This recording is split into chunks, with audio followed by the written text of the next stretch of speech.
या अल्लाह या रसूल। अगली बारी, अगली बारी, अगली बारी।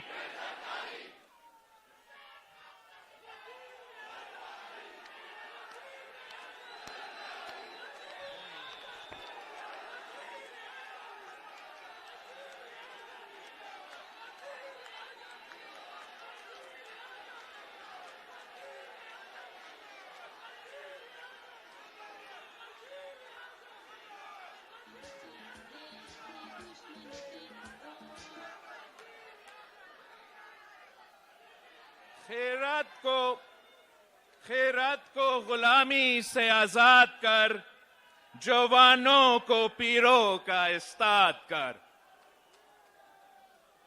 साथियों, आज हम बलोचिस्तान के शहर क्वेटा में पाकिस्तान पीपल्स पार्टी की यौम तासीस मना रहे हैं। और आपको मालूम है कि जब कायदे अवाम शहीद जुल्फिकार अली भुट्टो ने इस पार्टी की बुनियाद रखी, तो कायदे अवाम ने मुल्क में एक नया तर्ज सियासत मुतारिफ करवा। कायदे अवाम ने सियासत को ड्राइंग रूम से निकाल के अवाम के सियासत शुरू कर दी। आपको मालूम है कि जब कायदे अवाम ने इस पार्टी की बुनियाद रखी, तो कायदे अवाम ने एक नया तर्ज सियासत की बुनियाद रखी। एक ऐसा सियासत जहां गरीबों को इज्जत दिया गया, मजदूरों को, किसानों को हक दिलवाया गया। एक ऐसा सियासत जो इनकलाबी सियासत थी, जो पुराना नफरत और तकसीम को सियासत को दफन करके शहीद जुल्फिकार अली भुट्टो ने इस मुल्क के नौजवानों को एक उम्मीद दिया।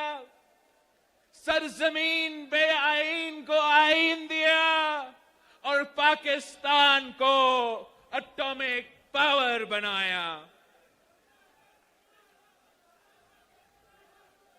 जब 35 साल की उम्र में कायदे अवाम शहीद जुल्फिकार अली भुट्टो इस मुल्क का वजीर खारजा था, तो कायदे अवाम ने पूरी दुनिया को दिखाया कि पाकिस्तान का असल चेहरा भुट्टो है।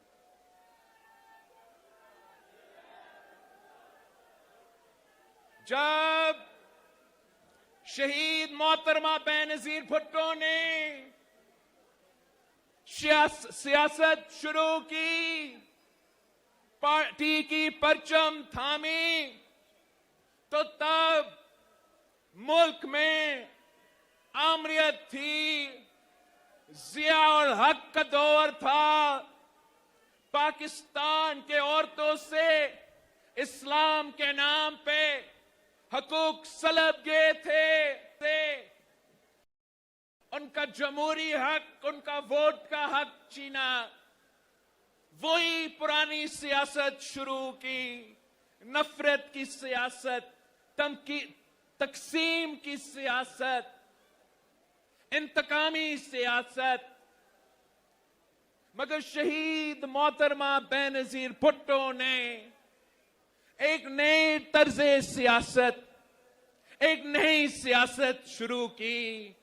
और वो एक नहत्ती लड़की ने दो आमिर से टकराए, आंखों में आंखें डालकर ललकारती थी।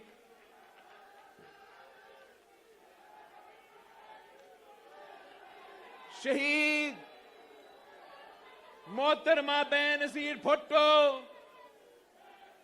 जब 35 साल की उम्र में इस मुल्क की पहली खातून वजीर आजम बनी, पूरी दुनिया की मुस्लिम उम्मा की पहली खातून वजीर आजम बनी, तो एक नया तर्ज सियासत शुरू की। वो नफरत की सियासत, वो इंतकाम की सियासत, वो तकसीम की सियासत दफन करके जमहूरियत हमारा इंतकाम का नारा लगा के सियासत करती रही। अगर वो चाहती तो वो तमाम सियासतदान, वो तमाम आमरीत के सुलतकार, उन सबको फांसी पे चढ़ा सकती थी। अवाम शहीद मोहतरमा बेनजीर भुट्टो के साथ थी, मगर शहीद मोहतरमा बेनजीर भुट्टो कहती थी कि मैंने अपनी अवाम की खिदमत करनी है, मैंने अपनी गरीब अवाम, अपने मजदूरों की, अपने किसानों की मदद करनी है, या मैं अपने वक्त ये नफरत और तकसीम और इंतकामी सियासत में गुजारूं, या मैं अपना टाइम अपनी अवाम के खिदमत में गुजारूं। और फिर शहीद मोहतरमा बेनजीर भुट्टो ने वो मिसाल दिखाया कि किस तरीके से आप पूरा मुल्क को यूनाइट करके हुक्मरानी करते हैं, किस तरीके से अवाम को उम्मीद दिलाते हैं, किस तरीके से दहशतगर्द हो, आमर हो, वो एक औरत होते हुए पीछे नहीं हटी, उनके सामने नहीं झुकी, अपने उसूलों पे खड़ी थी और शहादत कबूल की। जब सदर जरदारी ने सदारत का ओहदा संभाला, तो जरदारी साहब भी अगर चाहते तो वो कहता कि जिसने मेरा जबान काटा उसको मैं जेल में डालता हूं। अगर जरदारी साहब चाहता तो वो कहता कि जिसने मुझे 12 साल जेल में कैदी रखा, अपना खानदान से दूर रखा, उनसे अब हिसाब लेने का वक्त आ गया है। अगर जरदारी चाहता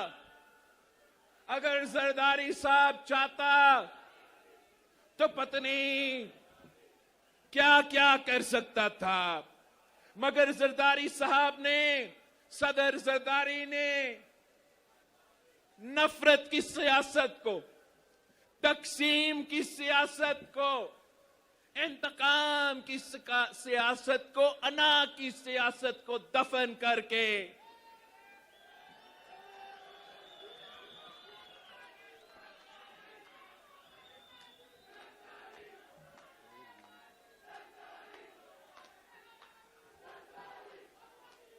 जरदारी साहब ने वो नफरत और इंतकामी सियासत दफन करके एक सियासत कायम की, एक नई सियासत की तारीख लिखवाए, पूरा मुल्क को साथ मिलाया और साथ मिलके अवाम की खिदमत की। 18वीं तरमीम को बहाल करके 1973 के आईन को 18वीं तरमीम की सूरत में बहाल किया, NFC अवार्ड दिलवाया, आगाज़े हुकूक़े बलोचिस्तान, CPEC की बुनियाद, ईरान पाकिस्तान गैस पाइपलाइन की बुनियाद, Benazir income support programme, Pakistan को एक एक पाकिस्तान को सदर जरदारी की हुकूमत से पहले, सदर जरदारी का हुकूमत से पहले, चाहे वो गंदम, चावल या चीनी हो, पाकिस्तान ये बाहर से मंगवाते थे। तो ये सदर जरदारी था जिसने 1 साल के अंदर ही अंदर, 1 साल के अंदर ही अंदर पाकिस्तान गंदम को बाहर बेच रहा था, एक्सपोर्ट्स की सूरत में चीनी को, चावल को बाहर एक्सपोर्ट कर रहा था। तो ये सदर जरदारी ने पाकिस्तान के गरीब अवाम में, पाकिस्तान के गरीब किसान के जेब में पैसा डाला, ना कि दूसरे मुल्कों से ये चीजें खरीदने पड़े। तो सदर जरदारी ने मीडिया का किरदार कशी बर्दाश्त किया। मुख्तलिफ इदारे अपने दायरे में रह के काम नहीं कर रहे थे, साजिशें में मसरूफ थे।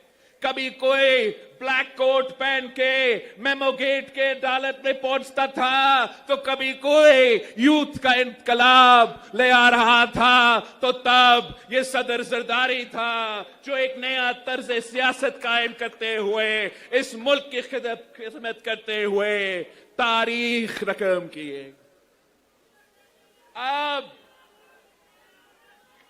अब एक बार फिर पाकिस्तान को एक नई सोच की जरूरत है, एक नई सियासत की जरूरत है। ये पुराने तर्ज़े सियासत जो तकसीम पे, नफरत पे, इंतकामी सियासत करते हैं, उस सियासत को मेरे मुल्क के नौजवानों को दफन करना पड़ेगा। हमें एक ऐसा नया सियासत जिसमें हम इत्तेहाद के बारे में सोचे, तकसीम के बारे में ना सोचे, एक ऐसा नया सियासत कि अपने जाती मफादात के बजाय, सियासतदानों की अना के बजाय हम अवाम की खिदमत के सोचे। एक ऐसे तर्ज़े सियासत जिससे हम अपने नौजवानों को, अपने मेहनत कशों को, अपने मजदूरों को, अपने किसानों को, अपने तालिबे इल्मों को इस मुश्किल मुआशी हालात में उनको मदद पहुंचा सके, उनका जेब में पैसा दिलवा सके, ताकि वो महंगाई, गुर्बत और बेरोजगारी का मुकाबला कर सके। पाकिस्तान पीपल्स पार्टी वो नई तर्ज सियासत शुरू करना चाहते हैं। इस दौर में एक नया तर्ज सियासत जहां हमारा मुखालिफ कोई सियासी जमात नहीं, जहां पीपल्स पार्टी का मुखालिफ कोई सियासतदान नहीं, पाकिस्तान पीपल्स पार्टी का मुखालिफ ये गुर्बत है, ये बेरोजगारी है, ये महंगाई है, जिसकी वजह से पाकिस्तान के अवाम पिस रहे हैं।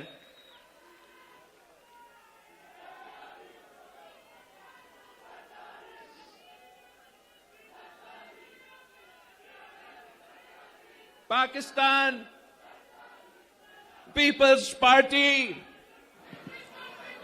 का मंशूर ऐसा है कि नजरिया ऐसा है कि पाकिस्तान के तमाम मसाइल का हल वो कायद अवाम के नजरिया में मौजूद है। वो शहीद मोहतरमा बेनजीर भुट्टो की मंशूर में मौजूद है। हमने अपना नजरिया को इस दौर के मुताबिक चलाना है। इस दौर में जहां मुआशरी हालात तारीख में इतना नहीं बुरे थे जितना आज है।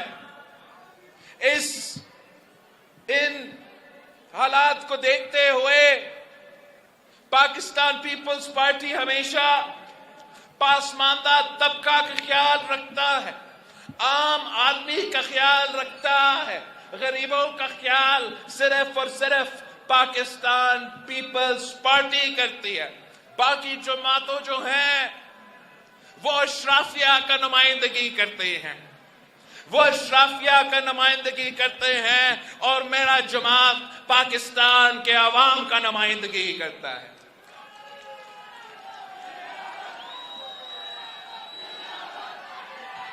पाकिस्तान में हमें ना सिर्फ एक नया सियासत की जरूरत है,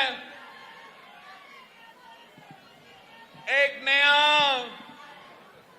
पीपल्स चार्टर ऑफ डेमोक्रेसी की जरूरत है, मगर आजकल जो लोग बात करते हैं कि हमें चार्टर ऑफ इकोनॉमी की जरूरत है, पीपल्स पार्टी एक people's charter of the economy दिलवाएगी जिसका मकसद, जिसका सोच ये होगा कि हमने पाकिस्तान के अवाम में जेब में पैसा दिलवाना है ताकि वो ये महंगाई को बर्दाश्त कर सके, ये गुर्बत का मुकाबला कर सके।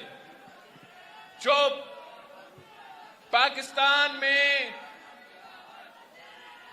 पहले भी एक ही बेनजीर इनकम सपोर्ट प्रोग्राम मौजूद है और उसी बेनजीर इनकम सपोर्ट प्रोग्राम के तहत आज तक गरीब तरीन औरतों को माली मदद मिल रही है, मगर वो नाकाफी है।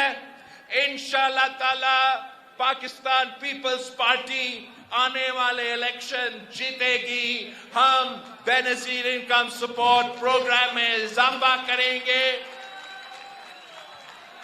मगर इसी तर्ज पे हम इंशाअल्लाह ताला इस मुल्क के नौजवानों के लिए यूथ कार्ड देंगे इंशाअल्लाह ताला। मैं खुद नौजवान हूं, इस मुल्क का 70% आबादी नौजवान है। इंशाअल्लाह ताला कोई खिलाड़ी इनका नुमाइंदगी नहीं, मैं इनका नुमाइंदगी करूंगा। मैं उनका हम उम्र हूं, उनका दुख दर्द का मुझे एहसास है और इंशाअल्लाह ताला हम इस यूथ कार्ड के थ्रू इस मुल्क के नौजवानों को मदद करेंगे। हम इस यूथ कार्ड के थ्रू अपने नौजवानों को इनकरेज करेंगे कि वो तालीम हासिल करें। इस यूथ कार्ड के थ्रू वो नौजवान जिन्होंने तालीम हासिल किया है मगर आज तक रोजगार की तलाश में है, मैं जानता हूं कि वो सबसे ज्यादा मुश्किल वक्त होता है कि डिग्री तो है